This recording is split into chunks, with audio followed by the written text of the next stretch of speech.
So, welcome to the second episode of Burton and Therchin Podcast. On the first podcast, we discussed China's ethnic unity and progress law.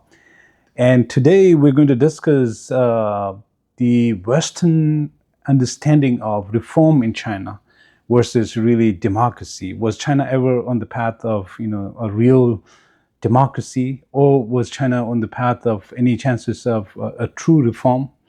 There seem to be certain individuals in the history of China, in the modern history of China, who I think were interested and truly pushed for true reform in China, including people like Hu Yaobang, Zhao Ziyang. But things, today we see China is far from being a truly liberalized or democratic or any reform. So Charles, could you share your insights on the history of China, on how China was, whether it was on the path towards a reform? Well, I think, the original regime established in 1949 was supposed to overthrow capitalism and feudalism and establish a state representing the interests of the workers, peasants, and soldiers, and nationalize industry to eliminate capitalist profit, and to establish a social order that would lead to the transition to utopian communism. So the party, the leadership of the party, was the vanguard of the proletariat, and it was felt that these leaders had superior insight into Marxist principles and could guide the people to establish this beautiful communist society of great harmony and great prosperity. Well, when that clearly was not happening, and then the disastrous attempts to achieve it through the Great Leap Forward campaign, where maybe 40 million people died of starvation due to extreme communization of the countryside and this desire to accelerate industrialization. It just didn't work. And then the great proletarian cultural revolution from 1966 to 76, where they sought to destroy all the vestiges of religion, traditional Chinese culture, feudalism, as they called it, to create a new socialist consciousness that would lead to the achievement of this communist utopia. When that failed, then things really became into question as to what direction is China going to take. I lived in China at that time in the 70s when Chairman Mao died, and then there was the third plenary session of the 11th Central Committee of the Chinese Communist Party, where they said, we have to liberate thought and seek the truth from facts, and practice is the sole criterion of testing truth. And then, as you say, in the 80s, these leaders, Hu Yaobang and Zhao Ziyang, came to the fore. And Hu Yaobang made an extraordinary statement that Marxism could not solve China's problems, which was rapidly re-evaluated in the People's Daily. Marxism, Leninism could not solve all of Chinese problems. Right. So he was quite open to, any kind of new reform. And he did have some off-the-wall ideas, such as China's people should stop using chopsticks for eating because they're unhygienic and so on. Anyway, with Hu Yaobang, anything was conceivable. He was a person that was well loved of the people because he seemed to be more concerned about the fate of ordinary people than the interests of the party. With Zhao Ziyang, you had this idea of neo-authoritarianism, where he wasn't prepared to adopt liberal democratic ideals, but wanted to move maybe in the direction of a Singapore type model, where there would be a space for freedom of expression and civil society, but there would still be a government that would have authoritarian authority. So those were the two sort of schools of thought that came in. And then we had the 1989 democracy movement, which would be a good topic for a future podcast, because I think it's a much more complicated dynamic than is generally recognized. And then suppression of the democracy movement and a reversion back to Leninist principles. And today we have Xi Jinping, who is very explicitly wanting to restore the Leninist ideals of a dominant party that has superior virtue and guides the people to a better society. Although obviously the idea of communism is no longer really the leading principle. The Chinese Communist Party's constitution still maintains that the goal of society is the realization of communism, but they're putting it off for a few hundred years, so it won't happen while you and I are around to see it. So it does seem like, with Hu Yaobang especially, it does seem like China was, at least at some point of time around late 1980s, on the trajectory towards certain reforms. And then, of course, 1989 happened, which was, I think, partly linked to the demise of Hu Yaobang and student frustration over of course, the lack of freedom.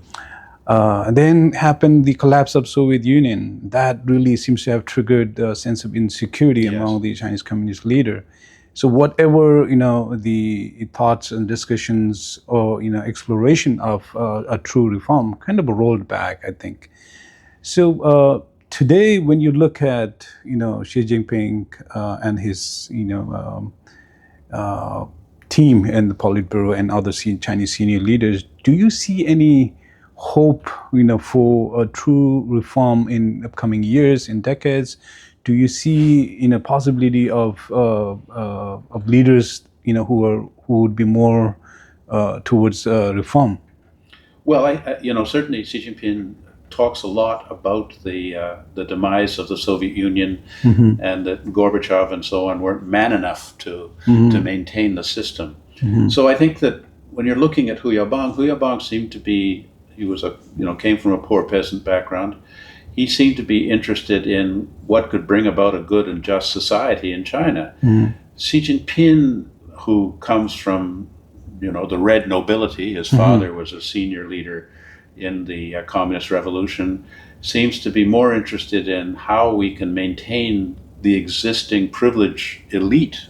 And, I think that there are more and more revelations about the enormous wealth of Mr. Xi's family and the other communist leaders, which it seems that it's mostly about how he can maintain stability and maintain the privilege of the existing hierarchy. A quick, follow-up, Charles. So, do you see, any possibility or space for emergence of leaders like Hu Yaobang in modern China today? Well, I think that what's been going on with the Xi regime has been a very strict demand for support for the existing policies under Xi, a return to Stalinist norms and the maintenance of the privilege of the communist elite. And as a result, he's had to purge enormous numbers of people quite unexpectedly. I mean, the former foreign minister, he wasn't in power very long, Qin Gang was gone. The last two ministers of defense have been subject to that. The Central Military Commission, which consisted of 6 people, is now down to 2, Mr. Xi and 1 uniformed officer. Everyone else has been purged, presumably because they are dissatisfied with the political direction that China's taking and are concerned that this could lead to instability in years ahead. So we can't identify any figures in the Chinese regime that would be, say, equivalent to Václav Havel in the Czech Republic or Lech Walesa in Poland. But one suspects that there are important elements within the military who would like to see a different kind of governance for China, one which is more open and which is more in keeping with international norms. Well, it's when for those of us living in a free democratic country, we have, of course, multi-party system, and we often wonder, how does leaders get selected in a single-party system like CCP, and yet, if not in the current decade, we have seen in the past few decades that there seem to be at least two different factions. One is very, ultra-nationalist, and then one a bit of a more of a reform-minded like Hu Yaobang. So that does, of course, as a Tibetan Canadian with the Tibetan roots, I do, see hope for reform, but not only reform within China, but also more, of course, more space for Tibetans and Uyghurs to have their own rights, with their own, rights to self-determination. But as a citizen of the world, I do hope. It seems the fate of CCP is tagged with the economic development of China, and of course, China has economically done quite well. And as long as Chinese economy is growing at a positive growth rate, as long as there's employment for youth, but that's also, I think, questionable as we see increasing youth unemployment in China today. So that does, leave us, Charles, for a few more topics of discussion, which I would like to discuss in our third podcast, including on the current state of economic, status in China. Is the Chinese economy no longer fulfilling people's expectations of what we call the Tiananmen bargain, where people would accept a repressive, censoring regime in exchange for constantly improving living standards? And right now, things are not going well at the base level of the Chinese economy. So there's a lot to talk about. Absolutely. And before we sign off, I have one last quick question, Charles.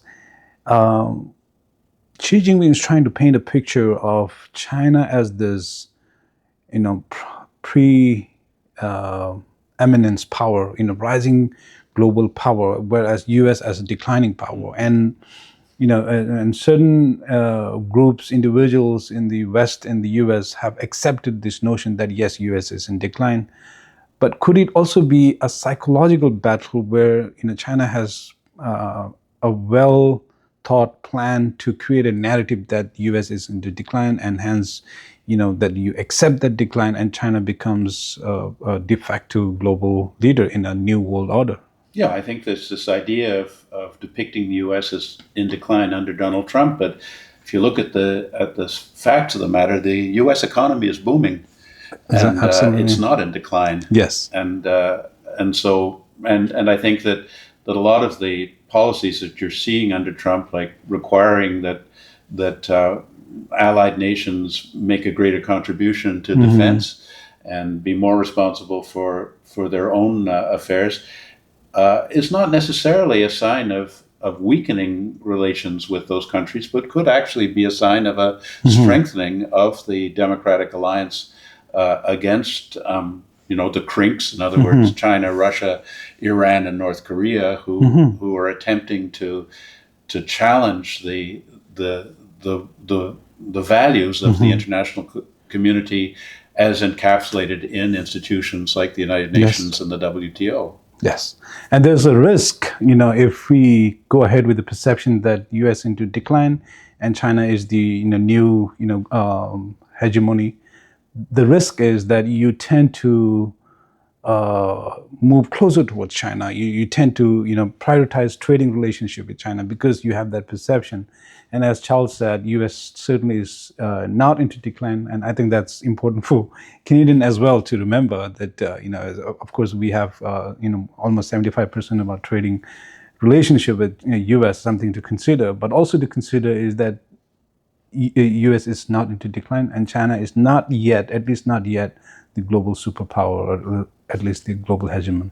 So with that, we would like to sign off, and we'll see you in the third episode. See you next time.